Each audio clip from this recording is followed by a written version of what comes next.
돈 안 되는 시간을 버티셔야 돼요. 수익 안 나도 그 시간을 버티셔야 돼요. 그럼 2차 전지는 강력한 성장 동력을 가진 모멘텀이 찌글찌글하다 꺾일 수도 있겠죠. 그거 다 돈 안 되는 시간이잖아요. 그 시간을 버텨야지 강력한 수익률을 맛볼 수 있는 기간을 나타낼 수 있지.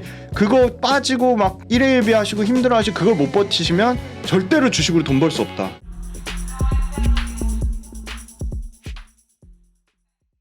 예민수의 경제 토크, 김지훈의 훈훈한 주식, 김지훈 대표님과 우리의 관심사 2차 전지 얘기를 하겠습니다. 대표님. 그러니까 2차 전지는 정말 올해 상반기로 보면 정말 뜨거웠던 주식이고 좀 쉬고 있는데 또 관심의 끈을 놓을 수 없는 그런 상황이고요. 에코프로는 다시 오르는 듯 하다가 또 좀 아닌 듯 좀 쉬고 있고 어떻게 되는 거예요? 지금 2차 전지는. 그 2차 전지를 앞서서 너무 꼭 뭐 워낙 업계에 오래 계셨으니까 뭐 그 앵커님도 아시겠지만 제가 꼭 아주 또 최근에 투자 관련된 책에서 본 건데 이 구독자분들한테 두 가지를 꼭 알려드리고 싶어요. 뭐 아실 수도 있는데 첫 번째가 절대 세상에 공짜는 없다. 그 말은 무슨 말이냐? 시간이 돈이다. 그 얘기는 시간 투자를 해야지. 시간 투자한 만큼 시간이랑 돈이랑 같은 등가인 거예요. 타이밍을 노리지 말고 타임을 사야 됩니다. 네, 맞습니다. 정확합니다. 시간 투자를 하셔야 돼요. 절대 시간 투자를 안 하고선 돈을 벌 수가 없습니다. 시간 투자라는 거는 주식을 공부하고 내가 기업을 분석하고 주식을 소위 말하는 그 성장하는 시간을 기다려줘야 되는 거거든요. 그 사이에 두 번째 포인트랑 연관돼 있는데요. 주식에 저는 뭐 너무 재밌으니까 재미가 없더라도 내가 실제 투자자라면 주식을 공부하는 시간, 분석하는 시간, 비교, 밸류에이션을 따져보는 시간을 충분히 투자를 한 다음에 공부하는 시간을 먼저 갖고 투자하시라. 그렇게 해도 깨집니다. 그런데 아무튼 그 시간 없이 그냥 유튜브만 보고 남의 말 듣고 추천해서 하시면 절대 안 된다는 거. 시간을 갈아 넣으셔야 된다. 시간을 안 갈고 수익 내기를 바라는 건 진짜 너무 도둑놈심보다. 갈아 넣는다는 말이 좋네. 우리가 소위 뭐 맞습니다. 영혼을 갈아 넣는다 그러는데 영혼까지는 못 갈아 넣더라도 시간은 갈아 넣으셔야 됩니다. 시간은 좀 갈아 넣어야 됩니다. 그리고 두 번째가 더 중요한데요. 돈 안 되는 시간을 버티셔야 돼요. 그러니까 돈 안 되는 시간 버틴다는 게 무슨 말이에요? 수익 안 나도 그 시간을 버티셔야 돼요. 워렌 버핏이 이렇게 올라가다 이렇게 올라간 시간 65세 이후라고 하더라고요. 재산이 증식한 시간이. 그럼 2차 전지는 강력한 성장 동력을 가진 모멘텀이 찌글찌글하다 꺾일 수도 있겠죠. 그거 다 돈 안 되는 시간이잖아요. 그 시간을 버텨야지 저는 그렇죠. 강력한 수익률을 맛볼 수 있는 기간을 나타낼 수 있지. 그거 빠지고 막 일회일비하시고 힘들어하시고 그걸 못 버티시면 절대로 주식으로 돈 벌 수 없다. 그래서 돈 안 되는 시간을 버티는 자가 결국은 최종 승리자가 되고 실패할 확률을 줄일 수 있다. 그래서 시간이 돈이다. 돈 안 되는 시간을 버티자. 그 두 개 꼭 말씀드리고 싶습니다. 명언인데요. 오늘 그냥 끝내야 될 것 같은데. 그럼 끝내시죠. 안 돼요.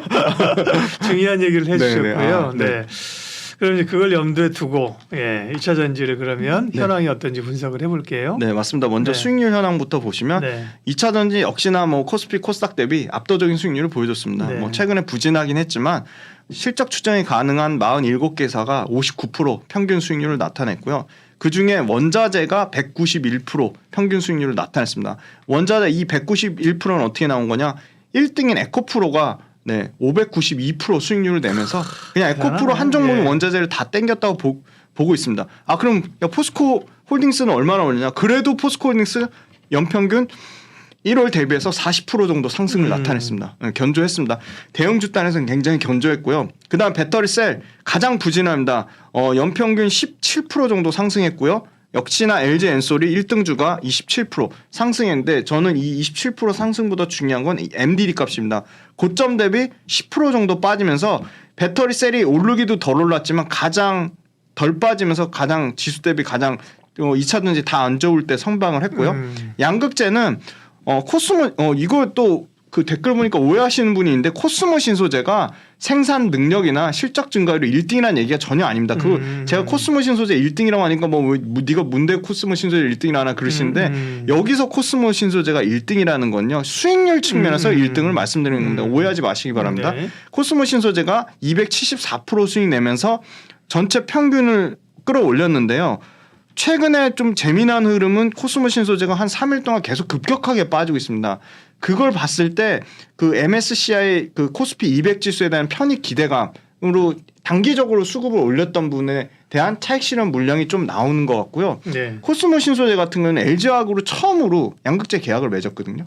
그게 아마 3년 텀으로 보면 이제 2조 4천억까지 늘어날 전망이거든요. 그래서 코스모 신소재는 소위 말하는 신규 투자자 입장에서는 여기서 더 만약에 조정이 나온다면 양극재 단에서는 뭐 가장 좀 들어갈 수 있는 좋은 기회를 주지 않나 좀 그렇게 보고 있고요.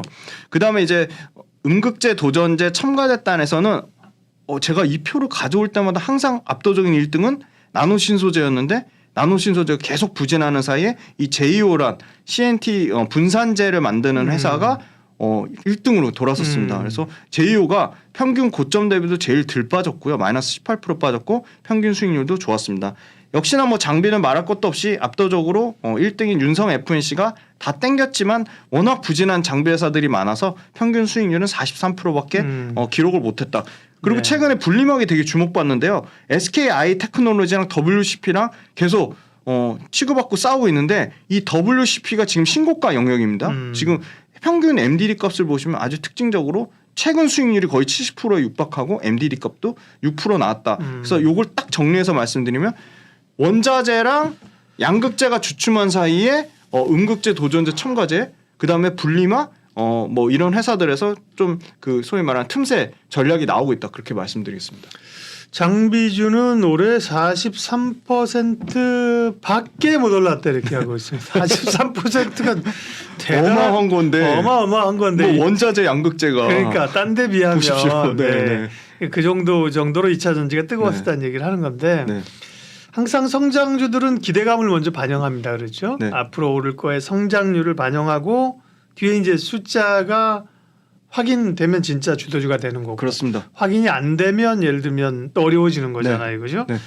그럼 그런 점에서 일단 뭐 지금 미래 이익을 좀 댕겨다 쓰는 건데 네. 그 PER이나 지난번에는 왜 그 네. 뭡니까 그 PEG죠. 네, PEG 네. 값도 얘기하셨는데 네. 밸류를 한번 현재 밸류 체크 한번 하죠. 네. PEG는 많이 말씀드려서 한번 직접 계산을 해보시는 게 좋을 것 같고 네. EBITDA, EV EBITDA를 가져온 이유가 있습니다. 역시나 이 감가상각에 대한 거를 반영하는 거는 PER보다 EV EBITDA 값이니까 EV EBITDA 값을 보시면 일단 양극재 업체들의 평균 EV EBITDA 값은 43배인데 이게 왜 43배나 되냐. 코스모 신소재가 다 올렸습니다. 코스모 신소재가 116배라서 이게 평균값을 다 올린 거고요. 2024년 EV EBITDA도 25배인데 이것도 코스모 신소재가 가장 많이 올렸고요. 그러면 EV EBITDA 기준으로 뭐 말할 것도 없이 압도적으로 LG화학이 계속 매력적이라고 볼 수밖에 없습니다. PR이 22배인데 네. EV EBITDA가 8배밖에 안 돼요? 네, 맞습니다. 네. 그래서 LG화학이 밸류에이션 상으로는 가장 매력적이라고 보고 네. 있고 올해보다 내년에 역시 급격하게 줄어드는 거는 역시 코스모 신소재가 가장 이 줄어드는 폭이 가장 크다고 보고 있고요. 저는 그거 못지않게 좀 중요한 거는 역시 이익률인데요. 사실 1분기에 LG화학이 영업이익률 8%대 가장 좋은 영업이익률이 나왔거든요. 네. 근데 이게 연간으로 치면 6%대까지 떨어진다고 하는데 요거는 역시 첨단 소재 말고 기초석유화학부가 하반기에 흑자 전환되면 그거에 대한 이익률까지 좀 반영을 해서 5.8% 떨어진다고 보고 있고요. 전반적으로는 PER도 낮은 수준이면서 이익률도 높은 수준을 유지하는 거는 뭐 비난은 받고 있지만 이 지표상으로는 좀 LNF가 좀 매력적으로 보이긴 합니다. 사실적으로는. 네. 근데 LNF의 단점이라는 거는 역시나 그 테슬라 향 고객사가 너무 치중이 돼 있다는 거고 이 가장 완성차 업체 그리고 배터리 업체가 가장 선호하는 주력 그 제품 양극재는 NCM811과 NCA인데 그거에 가장 포커스가 잘 돼 있는 회사가 역시나 포스코 퓨처엠과 에코프로비움이다. 그래서 포스코 퓨처엠과 에코프로비움이 대량 수주 계약이 나올 수밖에 없다. 그렇게 말씀드릴 수 있을 것 같고요. 최근에 조사한 걸로는 포스코 퓨처엠만 93조에서 100조 가까이 수주가 나오거든요. 근데 포스코 퓨처엠과 에코프로비움을 많이 비교를 하시는데 네. 포스코 퓨처엠은 100조 중에 포스코 퓨처엠이 실제 계약이 이행돼서 100% 가져가는 게 80%가 넘습니다. 그러니까 포스코 퓨처엠에 당연히 밸류에이션 할증 주는 게 맞아요. 그 에코프로는. 근데 에코프로는 네. 예를 들어 안타깝게도 지금 추가 수주가 안 나오고 있죠. 근데 추가 수주 이제 앞으로 나올 겁니다. 나올 건데 그 중에 삼성 SDI랑 합작인 에코프로 GEM이라고 통해서 네네, 나가는 게 GEM이죠. 예. 에코프로 GEM 물량을 빼면 순수하게 에코프로비엠이 100% 가져가는 거는 포스코 퓨처엠은 82%인데 반해서 에코프로비엠의 순수 100% 계약 이행률은 40%대로 떨어집니다. 그러니까 당연히 포스코 퓨처엠이 좀 더 매력적일 수밖에 없다. 그래서 에코프로비엠 독자적으로 이 에코프로 EM, 삼성 SDI 합작이 아니라 에코프로 독자적인 계약이 추가적으로 나오면 당연히 그거는 밸류가 올라갈 거라 보고 있고요. 그다음에 전구체에 대한 얘기를 안 할 수가 없는데요. 앞단 전구체랑 리튬이 결합된 게 양극재잖아요. 그렇죠. 근데 그 전구체에 대한 내재화율에 대해서 최근에 전구체 관련된 회사들이요. 소리 소문 없이 뭐 에코앤드림 그다음에 레이크 머티리얼즈 이런 회사들요 막 100% 넘게 상승했습니다.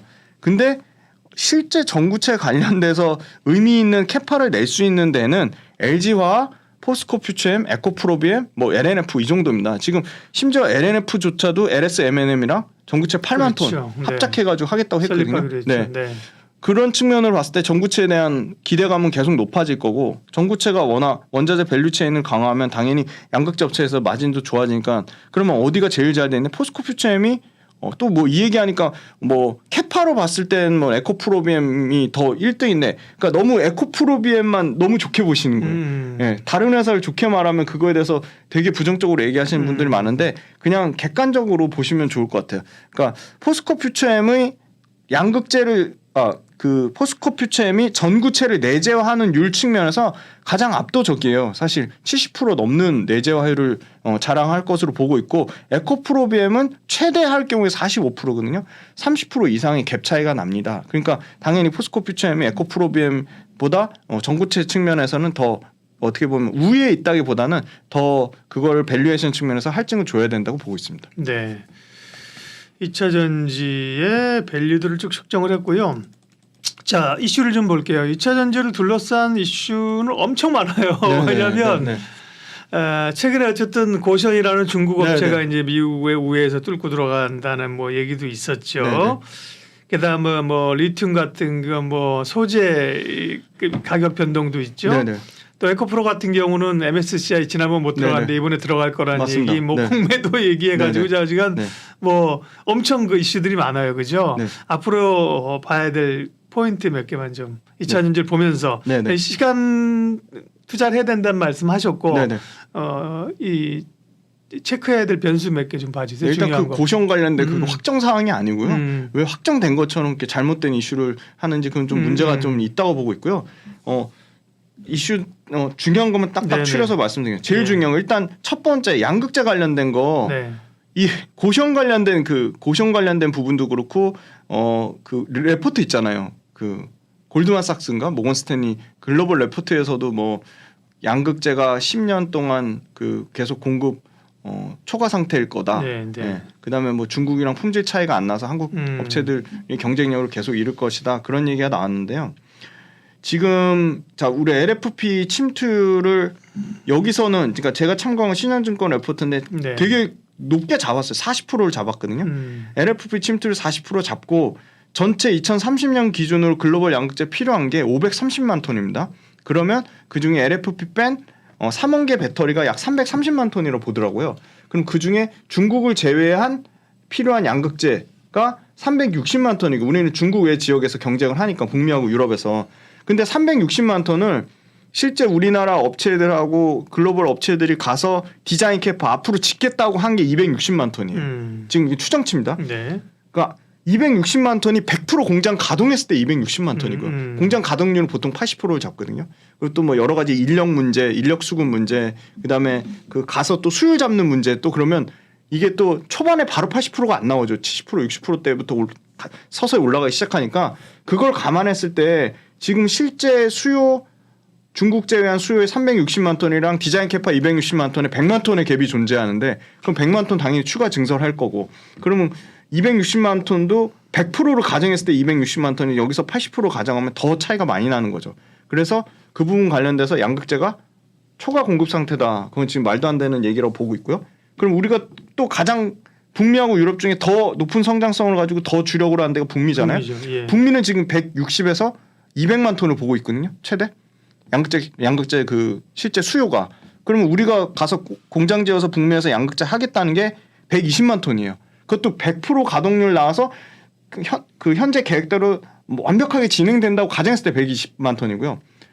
이게 정상적으로 가동률이랑 뭐 수율 잡고 이런 거 다 따져봤을 때는 보수적으로 잡아야죠. 뭐 80에서 90만 톤 정도 보면 여전히 실제 북미에서 필요한 양극재 수요 한 170만에서 190만 톤이랑 실제 공급이 되는 한 100만 톤에서 110만 톤이랑은 70만 톤 이상의 갭 차이가 나는 거죠. 그럼 북미에서도 70만 톤 이상의 초과 증설이 필요한 거고요. 글로벌로도 북미와 유럽 포함하고 아시아까지 다 포함해서는 110만 톤에서 120만 톤의 초과 그 캐파가 나와야 되는 건데 오버 캐파 상황이 전혀 아닌 겁니다. 그리고 이제 두 번째로는 그 캐파 관련돼서는 그런 부분 말씀드렸고요. 전체 이제 수출 규모에서 자동차 부분 수출이 처음으로 올해 반도체 수출 규모를 넘었다 합니다. 항상 반도체가 포지셔닝이 18%에서 20% 되는데 지금 반도체가 급격하게 줄어서 12%까지 떨어졌고요. 자동차가 14.4%입니다. 근데 그걸 뭐가 땡겼냐? 전체 수출에서 전기차 비중이 11% 언더에서 21%까지 올라가면서 전기차 수출 비중이 2배 이상 늘었습니다. 그래서 전기차 수출도 지금 굉장히 좋은 상황이다. 네. 그리고 세 번째 모멘텀은 역시나 5월달 판매 데이터인데요. 다 나오진 않았습니다. 일단 미국에서 55% 성장이 나왔고요. 미국을 제외한 뭐 영국, 독일, 프랑스 이런 쪽에서도 평균 30% 정도 성장이 나왔다. 그래서 전기차 판매 잘 되고 있는데 마지막 가장 좀 걸리는 이슈가 수출액, 수출량, 수출 단가 세 가지인데요. 수출액 자체는 12% 정도 빠졌습니다. 그러니까 수출 가격이랑 수출량 자체는 한 자릿수예요. 그러니까 시장에서 우려했던 정도 그 정도 수준이에요. 근데 수출액이 많이 빠졌는데 그것 또한 핵심은 그겁니다. 그 탄산 리튬 가격이 5월 달에 반등이 나왔거든요. 그게 양극재 수출 가격에 반영돼서 탄산 리튬 5월 달에 반등한 게 그 양극재 수익, 그러니까 소위 말해 수산화 리튬 수익 가격에 2개월의 시체가 존재하고요. 수산화 리튬 수익 가격에서 우리가 실제 양극재 수출하는데 2개월의 갭이 존재합니다. 총 4개월의 갭이 존재하고요.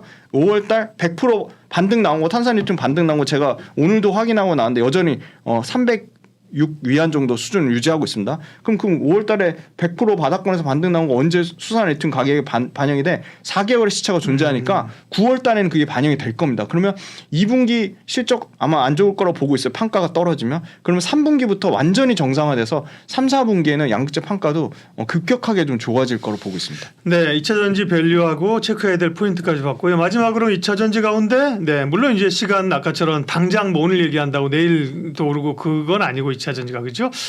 이제 눈여겨 보면서 계속 좀 분할 매수하거나 봐야 될 타픽 종목 말씀해 주세요. 네, 저는 욕을 먹더라도 음극재가 계속 주목받을 것 같아요. 지금 충방전 테마가 막 엄청 갔는데 충방전 테마 그거 완전 기대감에 간 거거든요. 실제 충방전이 중요해지면 실리콘 음극재가 많이 쓸 수밖에 없습니다. 네. 그래서 음극재 저는 역시나 대주전자재료가 원탑이라고 보고 있고요. 예. 최근에 대주전자재료 오르진 못했지만 굉장히 덜 빠지고 견조한 모습 보여주고 있고요. 양극재 궁금하실 것 같은데 저는 양극재는 역시나 LG화학 그리고 에코프로비엠보다는 포스코 퓨처엠이 실리콘 음극재를 같이 하기 때문에 그거에 대한 밸류는 계속 줘야 된다고 보고 있습니다. 그리고 원자재 딴에는 역시나 포스코홀딩스가 압도적이라고 보고 있습니다.